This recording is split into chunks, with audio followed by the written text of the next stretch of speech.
I'm Billy Adams, welcome back and thanks for joining us, you are awesome! Don't forget to like, follow, share and subscribe and visit billyadams.com to support our work in promoting human connections. The nuclear arms race of the 1950s was a time of great fear, of danger, and of potential destruction. It was a time when two world powers were racing to create weapons of mass destruction that could obliterate entire cities. The atomic bomb was created in 1945, as part of the Manhattan Project in the United States. So, woohoo, thanks for that! Just 4 short years later, in 1949, the Soviet Union successfully tested their own atomic weapon. This set off an arms race between the two superpowers that would last until 1991. With both sides stockpiling nuclear weapons in an effort to gain an advantage over one another. Instead of acting like world leaders and adults, these governments were acting like infants, unable to use their words. Unfortunately, this infantile, fear-driven race led to terrible consequences for citizens on both sides. Countries around the world had to live with a very real possibility that an atomic war could break out at any moment, and lead to global devastation. People were scared for their lives and uncertain about their future, as they never knew if, or when these weapons might be used against them. The legacy of this arms race is still felt today, the stress between countries remains high, some countries still stockpile nuclear weapons, despite our supposed advanced intelligence. Our governments continue to behave like uncivilized barbarians, fighting over imaginary lines, and behaving like momentary masters of a fraction of a dot. Despite all this, however, we have been able to find hope, through human connection during times of difficulty, like those during the 1950s nuclear arms race. In spite of our differences, no matter where we come from, or what we believe in, we can still find understanding with one another, through our shared humanity, if we only take a chance, and reach out with open hearts instead of closed fists.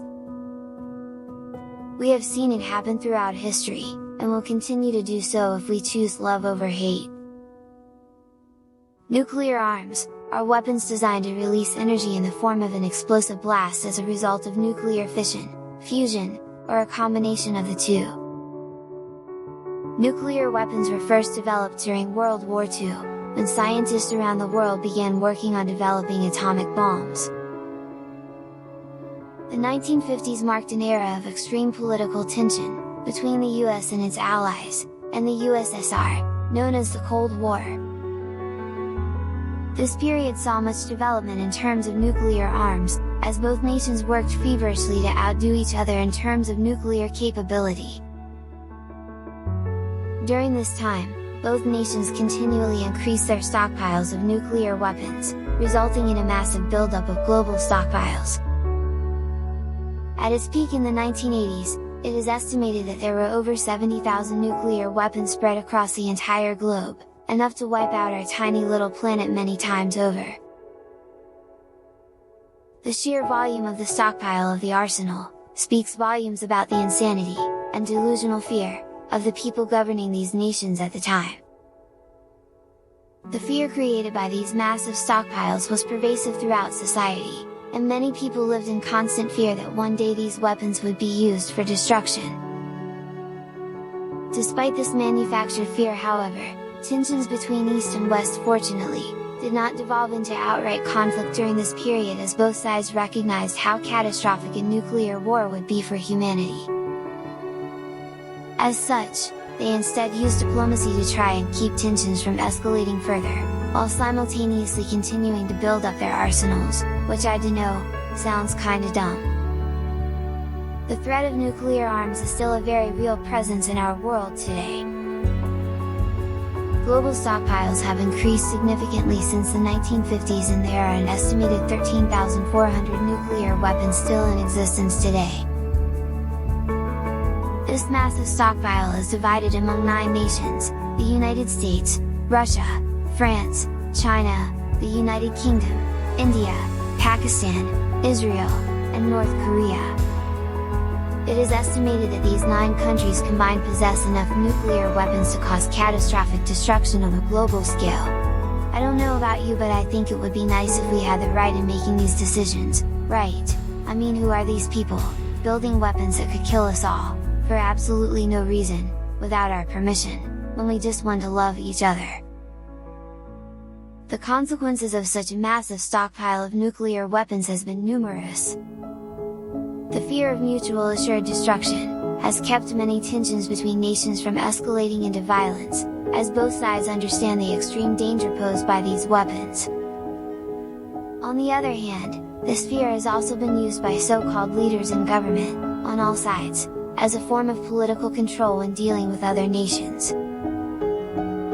In addition to this direct danger posed by these weapons, there are also indirect consequences of this continued stockpiling of nuclear arms.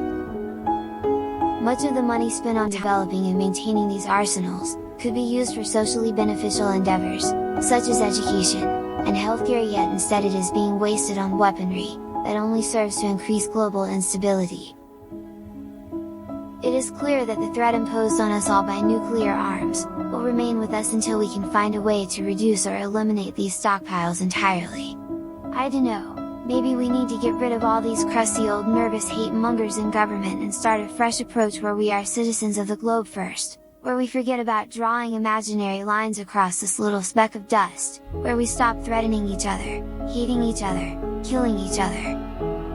Until then, however, it will continue to haunt us all in one way or another, whether through direct conflict or through its indirect consequences, such as wasted resources and political unrest. But amidst all this fear and paranoia, we humans still find ways to connect with each other, to love one another despite our differences. We still find ways to come together, enjoy and share moments of peace despite all the danger lurking around us. Our capacity for love is powerful enough to overcome fear if we choose to. And in this moment of understanding, let us take time to reflect on how quickly human beings can be programmed by both love or hate.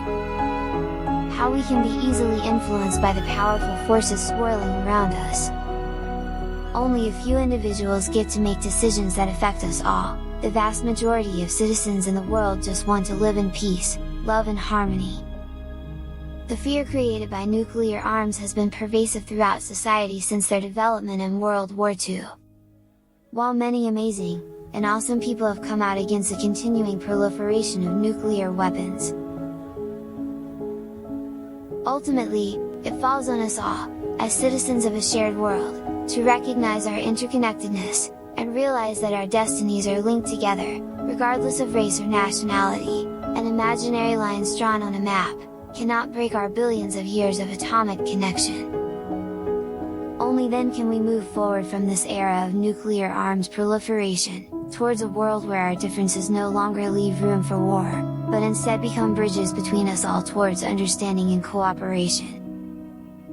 We must challenge our governments, and when they start acting like delusional, paranoid crazy people, we need to demand they act like human beings. I mean, it's really not hard. Instead of building missiles, I dunno, how about just sitting down and talking to each other, and sorting out your problems like adults? The forces that seek to drive us apart, whether through nationalistic pride or religious zealotry, have agendas and delusions that are not based in reality. We must recognize these forces for what they are, and understand that they threaten our collective well-being. It is easy for those in power to manipulate the masses into hatred, or violence, due to our capacity for emotion. So our strength, and capacity for emotion is also our biggest weakness, that can easily be used against us, through propaganda or misinformation, to demonize each other. History has shown us time and again, how powerful leaders can influence public opinion, in order to achieve their own ends.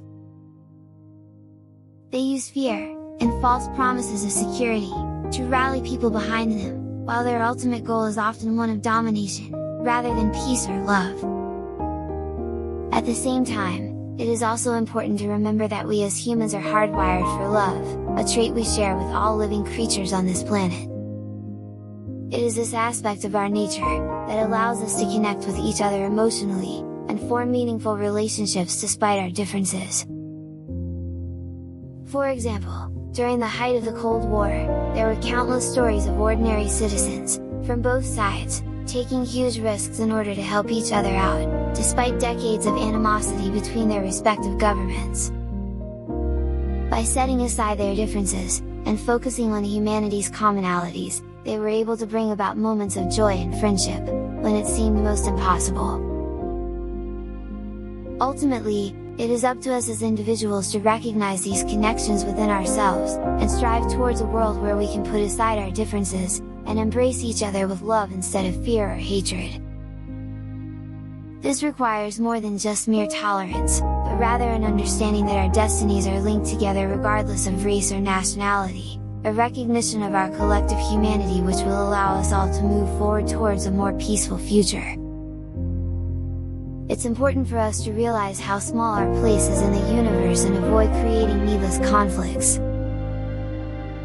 Our lifetimes are fleeting, so we should prioritize finding happiness, love, and peace instead of dwelling on negativity.